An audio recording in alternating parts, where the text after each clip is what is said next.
বোন, দেশের মধ্যে মশার যে অবস্থা শুরু হয়েছে, মশারা যা শুরু করছে, দেশের মধ্যে ডেঙ্গু মশা দিয়ে ভরে গেছে।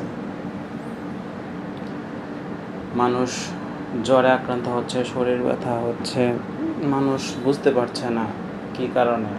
পরে টেস্ট করার পরে ডাক্তার মানুষকে বলে যে তার ডেঙ্গু, তাদের চিকুনগুনিয়া।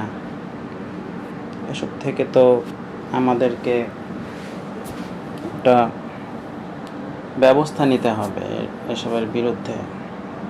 আমরা কিভাবে নিব? আমাদের দেশে তো দুর্নীতি, ভালো কোনো ওষুধ এখানে দেয়া হয় না, অথচ দেয়া উচিত।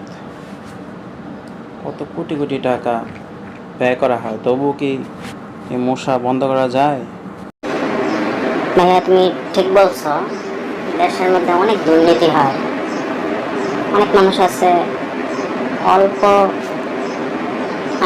কলমের কালি দিয়ে, অর্থাৎ একটা সই দিয়ে হাজার হাজার কোটি টাকা একজনই নিয়ে যায় বিদেশে। অথচ দেশের মধ্যে অনেক মানুষ মারা যায় এই ডেঙ্গুর কারণে, এই মশার কারণে। একটা মশাকে আমরা বিপদ হিসেবে বিবেচনা করতে হয়।